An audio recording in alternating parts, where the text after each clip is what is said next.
Bonjour à tous, je m'appelle Marc Pineton de Chambrin, je suis médecin interniste et réanimateur, je travaille à l'hôpital de la Pitié-Salpêtrière. Je voudrais remercier la filière de m'avoir proposé d'animer cette webconférence du jeudi autour du thème des myocardites. Le titre de cette présentation est « Les myocardites des maladies auto-immunes au myocardite à cellules géantes », présentation pour laquelle je n'ai pas de conflit d'intérêt à déclarer. Voici le plan que je vous propose de suivre. Une première partie au cours de laquelle nous irons du symptôme au diagnostic positif de myocardite et une deuxième partie au cours de laquelle nous discuterons du bilan étiologique des myocardites et des traitements symptomatiques et spécifiques que l'on peut proposer.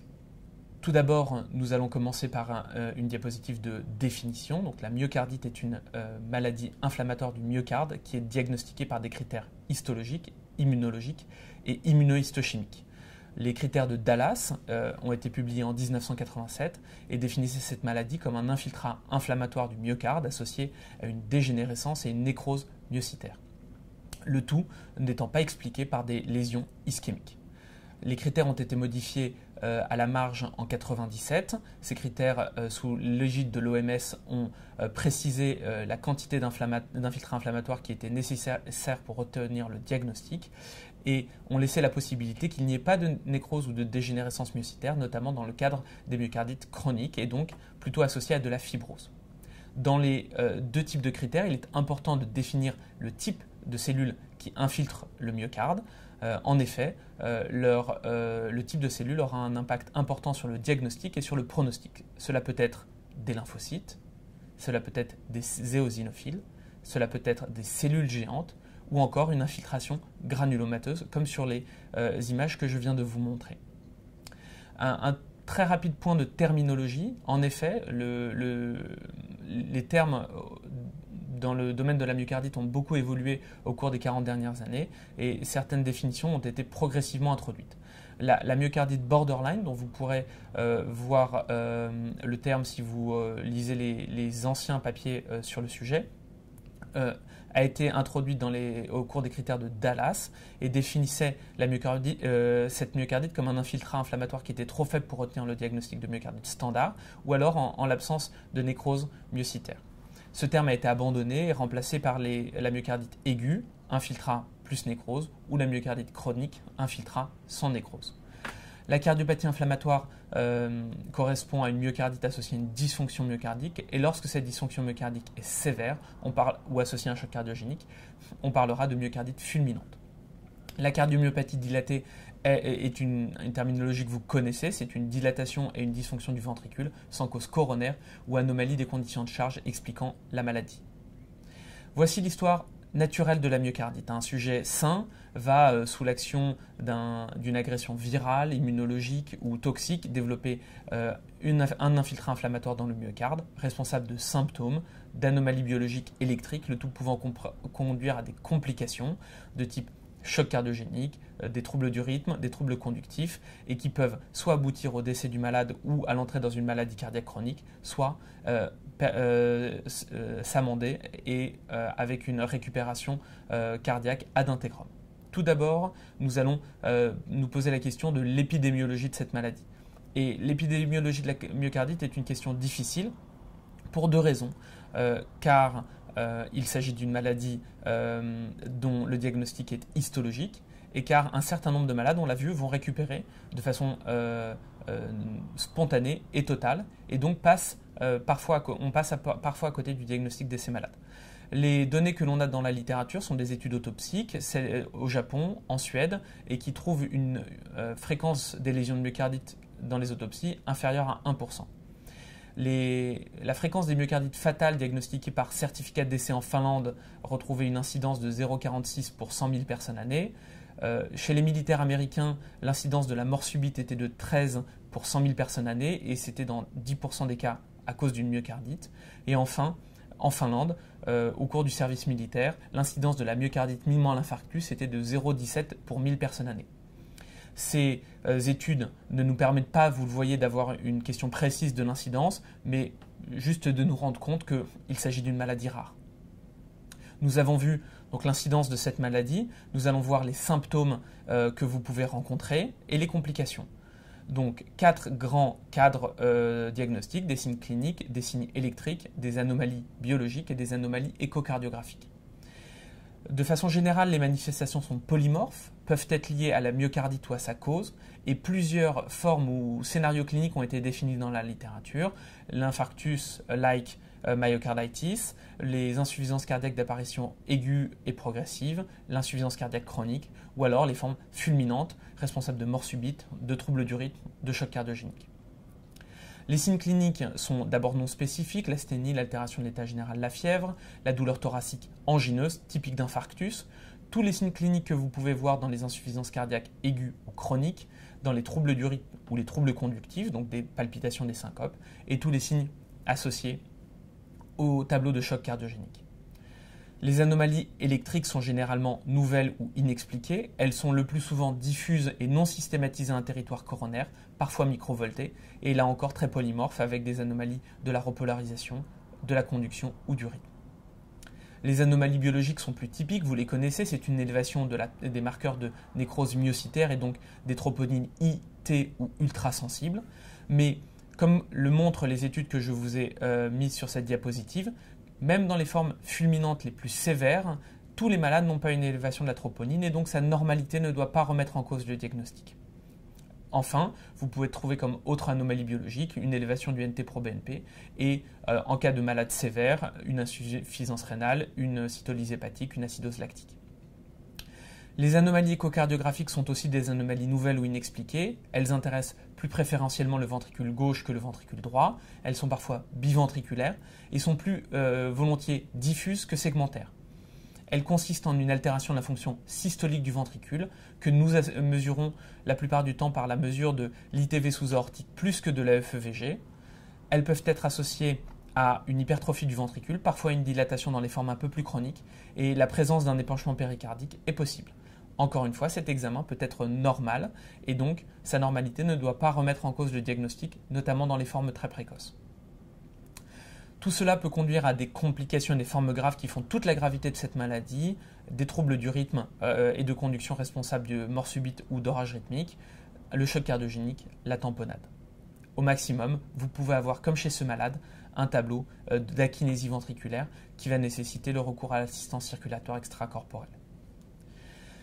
Nous avons vu donc l'épidémiologie de la maladie, les signes cliniques et les complications. Nous allons essayer de voir comment aboutir au diagnostic positif de myocardite. Et donc, on l'a déjà dit, ce diagnostic est histologique.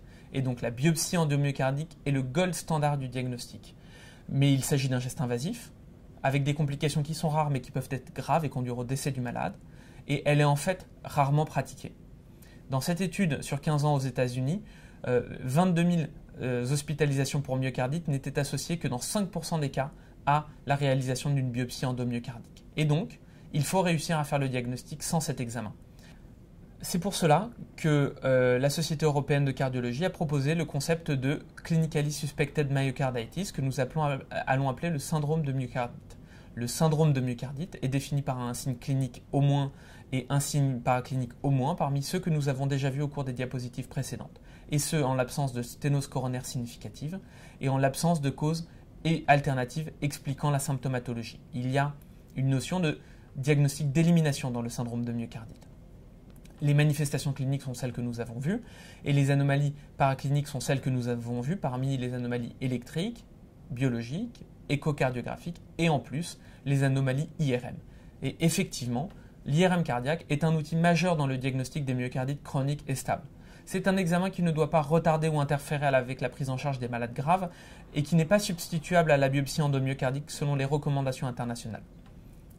Il y a des critères validés pour l'IRM cardiaque, les critères de Lake-Louise. Ce sont 3 critères que nous allons détailler et lorsque vous avez chez un malade qui a un syndrome de myocardique 2 critères, vous avez une forte probabilité d'avoir une inflammation intramyocardique. Ce d'autant qu'il y a une dysfonction ventriculaire ou un épanchement péricardique. Si vous n'avez qu'un critère ou aucun et que le malade a une symptomatologie très récente, vous pouvez renouveler l'examen et peut-être qu'il sera positif à distance. Le critère numéro 1, c'est la présence d'un hypersignal sur les séquences T2, traduisant l'œdème. Le critère numéro 2 est une prise de contraste précoce de gadolinium, et le critère numéro 3 est une prise de contraste tardive de gadolinium. Le critère numéro 3, isolément, peut correspondre uniquement à des lésions de fibrose, et donc il faudra faire attention avec son interprétation.